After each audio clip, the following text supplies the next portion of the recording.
Hello and happy lunar eclipse in Sagittarius. So as I promised in my last video, I said that I was going to come back and do a lunar eclipse pick a card video. So I've got 3 different options for you, card reading 1, 2, and 3. I got little Miss Brandy here.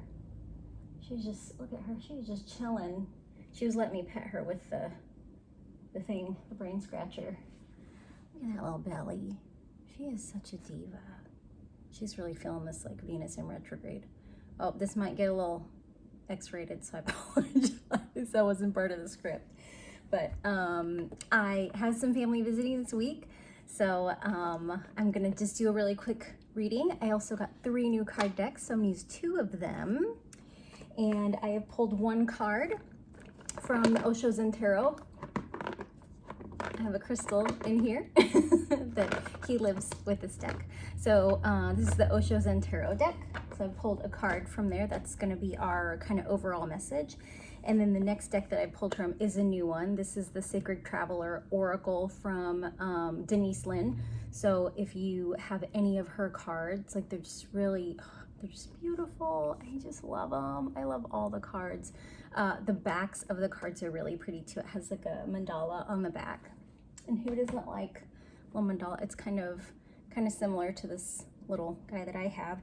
And then the third card that I pulled for you guys is from the Power of Love deck by James Van Praagh. Not sure if you're familiar with him. He's a really renowned psychic, and so I think he's got a couple decks, but this is the first one I've gotten from him, and I just love the colors and I love the little hearts in the message. So yeah, I just want to kind of get into it. So if you just want to take a couple minutes and just decide if you want to watch card reading 1, 2, or 3, as always, you're more than welcome to watch all of them, a couple of them. Please feel free to share them if any of the readings resonate for you and you feel like they would be helpful for someone else. Just a little bit of information about the full moon lunar eclipse. So we're entering eclipse season. We were kind of already in the shadow a couple weeks ago, really kind of, I guess, coming into June, maybe the last week in May. But one of my girlfriends was like, what is the big deal with eclipses? So eclipses are really, they're like amplifiers, magnifiers. So this full moons are a time of release. Full moons are a great time to release the things that maybe you've really struggled with, like emotional, spiritual, energetic, really any issues that you've kind of had a hard time releasing. Like full moons are a great time for that.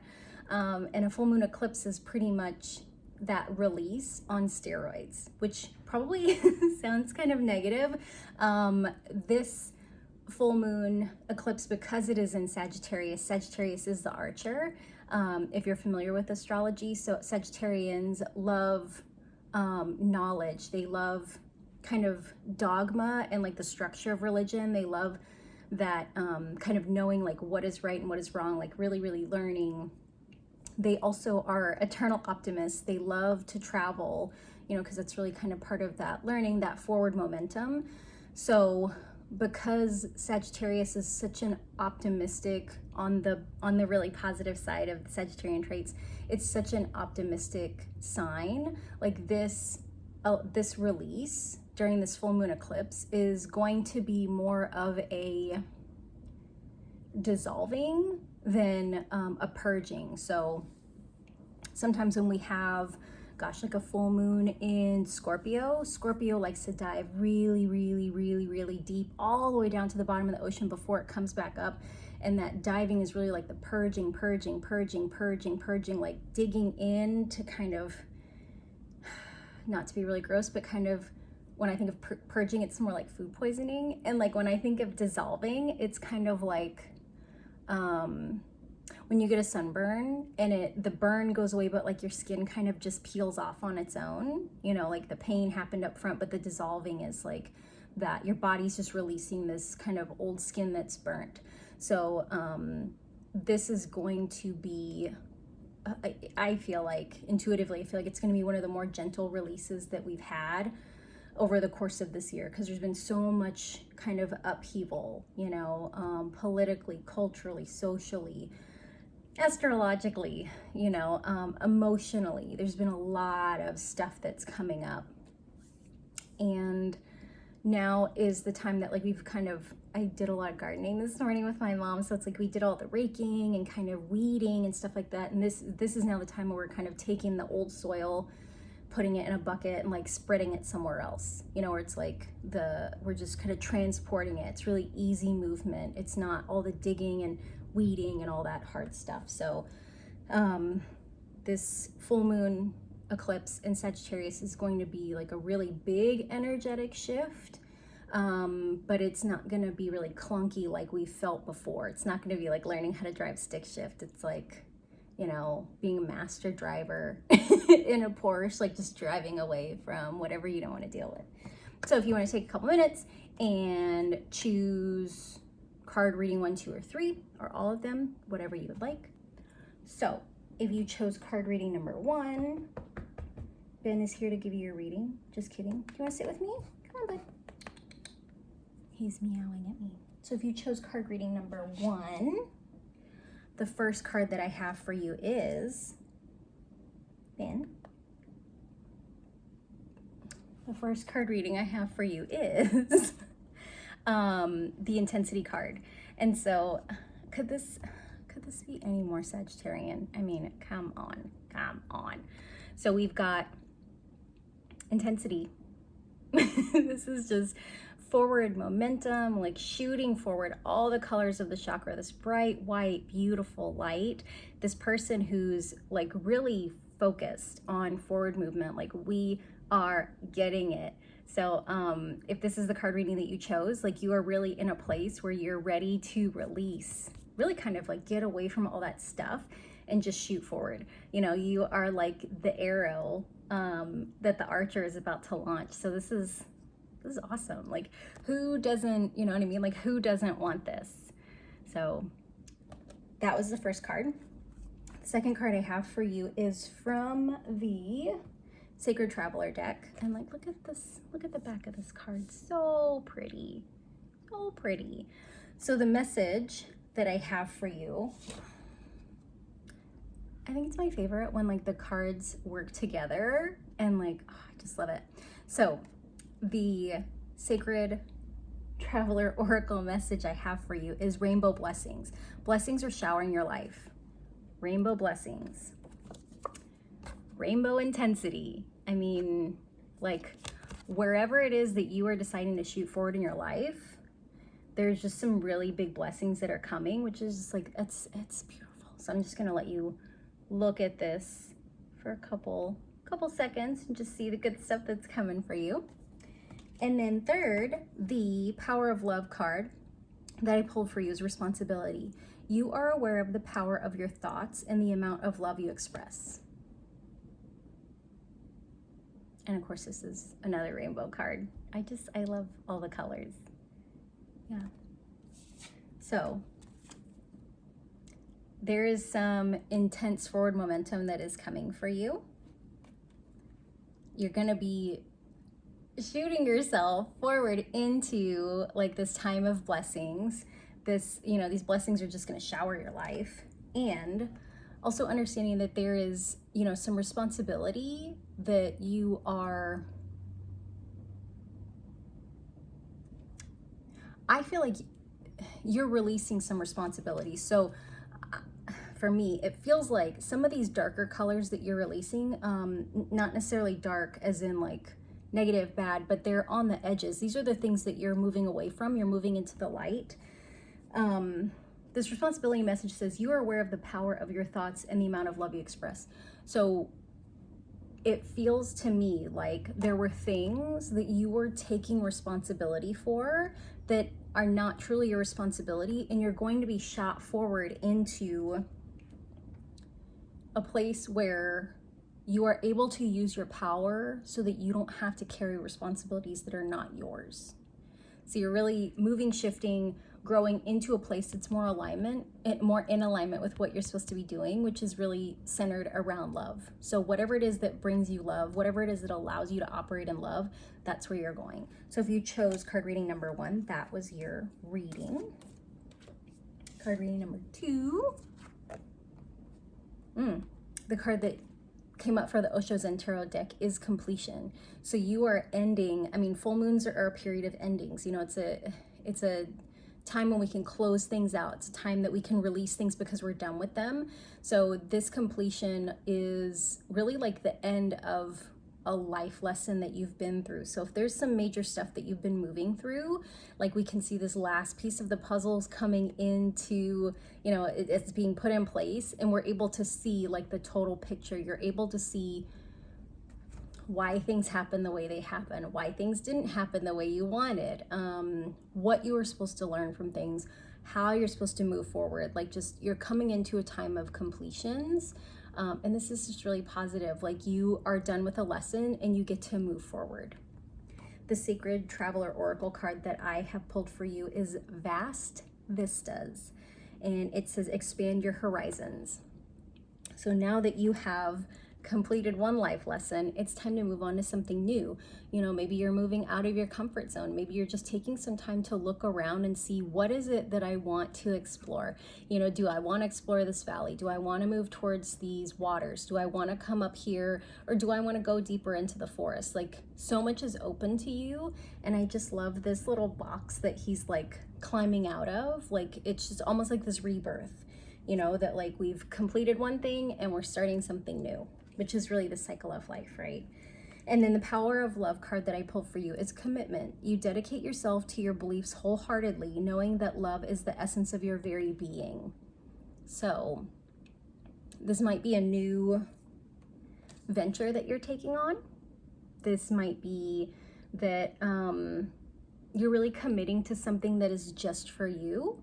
You know, committing to being an explorer, committing to being an adventurer, recommitting to yourself, recommitting to a relationship. But I think the beautiful thing about these cards, these Power of Love cards, is that each message is really centered around love. You know, so you dedicate yourself to your beliefs wholeheartedly, knowing that love is the essence of your very being. Yeah, beautiful. This is good stuff. So that was card reading number 2. If you chose card reading number 3, the first card I pulled for you is creativity. And there's so much color in these cards. Like, they're just, all of them together, like, just really beautiful. So in the traditional tarot, this is the card of the Empress. So this is a card of abundance. This is a card of really receiving, femininity, acceptance, allowance, like being open to receiving the things that are being offered, that are being offered to you. As you can see, she's got this, you know, kind of crescent moon up here, but there's also the sun and the rainbow. Like, there's just all these beautiful colors, chakra colors. There's water, there's earth, there's, you know, air around her. It's just an abundance of things. This lotus here, I just really love the message of the lotus, that it grows out of the mud, and it's really enclosed in this green pod, and it doesn't bloom open until it gets all the way through the mud. So this is very metaphorical. Like, you might have been struggling through things, which a lot of us were. This has been a really tumultuous year, to say the least. You know, you might have been that lotus that was just kind of pushing up out of the mud, and you're finally able to bloom and to open and to feel safe, like showing your colors, expressing yourself. The second card I pulled from you from the Sacred Traveler, Oracle deck is Wandering Path. Enjoy the journey. So to me, this looks like it's a little bit of mischief, a little bit of adventure, a little bit of, you know, wandering, because like we've got this little fox, which to me really represents mischief, curiosity, adventure. But he's got this map, you know, but he's kind of looking at us like, I don't know if I want to follow this map. Like, it's great to have this map, but I think I want to go on an adventure. I think I want to wander. I think I want to see what there is to enjoy on this journey. So this creativity, this Empress, this abundance is saying to you that it's safe to just wander. Everything that you need, you have. you know, and you have, yeah, everything that you need, you have. Yes, this map's available. Do you really need it? Maybe, maybe not. But if you get lost, you have the resources that you need. You have the abilities that you need. And really in the journey of life, we don't ever get lost. You know, like we can't get lost from our existence. We can't get lost from our life. You know, even our life path. It's just this journey of like, where are we going? Where do we want to go? And really, I think living a fulfilled life is really about wandering. You know, sometimes we kind of wander into a new hobby, or we wander into a new friendship, or we wander into a new job. So there's a lot to explore. The Power of Love card that I pulled for you is, I think it's beautiful. I think they're all beautiful. It's the Harmony card. You are able to feel a loving, balanced connection with everything. And how perfect is that for right now? Like with all the division, all the turmoil, all the chaos, to know that we can create our own sense of harmony and that we are safe to go on adventures, we're safe to wander, you know, that whoever we bump into, whoever we meet, that like we're okay, you know, that we're all really just on this journey. And if you have the chance to enjoy it, and if you have a chance to like create harmony, what else do you need in this life? You know what I mean? So that was the 3 card readings for you guys. They're really quick. Like I said, I have family here. But I just wanted to offer a little something, especially because I just, in the astrological world, sometimes we can get really kind of nervous, worried. Eclipse season can be a really tough time. We have eclipse season in the summer, and we also have it at the end of the year. And I feel like it's really strategic that way, that, you know, we have this like jumpstart of energy the first part of the year, and then as we move into the middle of the year, like it's time when we kind of can relax. It's summer, we can have fun, we can go on vacation. For a lot of us, like that, it has been really different this year, you know, that we've kind of been hyper vigilant, and we've been worried, and we've been scared, and we're in a pandemic, and, you know, we've got a lot of just social, racial, political tension going on. And so, you know, eclipse season for many of us this year is about bringing in some kind of calm, relaxing, positive energy, that, you know, instead of it being about like wild vacations and parties, it's kind of about finding that kind of stillness and quiet, and peace, you know, that we can find a way to see each other as the same, you know, like that Harmony card, that, you know, you are able to feel a loving, balanced connection with everything. All of us are able to do that. We all have the power of choice. You know, we all have the ability to see, to look, to really look, to collect evidence for ourselves, a bit of ourselves in other people, you know, whether it's uncomfortable, you know, and it's like, ugh, the part of myself that I see is maybe identified more with the perpetrator than with the victim, or the part of myself that I see is very much the victim instead of the powerful person. So just knowing that astrologically things are shifting, you know, we've got a Mercury retrograde coming up in Cancer, the middle of June. I think it's in a couple weeks. I want to say it's the 15th of June. We're still in Venus retrograde till the 25th of June. You want to say hi to the people? Come on, buddy. We got Ben here. Ben came to say hi. So a lot of shifting, changing, moving, growing. If you've watched any of the videos, you know this is how it goes. But you know, you've heard me compare this to childbirth, that, you know, we're in this period of the pushing and the labor pains and the fear, you know, and that eventually the baby's gonna come out and it's gonna be amazing, and we're not really gonna remember how painful or scary it was. So I am wishing you a beautiful, gentle, healing, dissolving release from the things that you know no longer serve you, and from the things that you don't want to hold on to anymore. Yeah, I'm wishing you a beautiful full moon eclipse. If you get a chance to see the full moon over the next couple nights, I highly encourage you to go out and just kind of give her a little gaze. You know, and just kind of bask in some of that bright light energy. And I just wish you guys the best, and I will see you next week. Bye.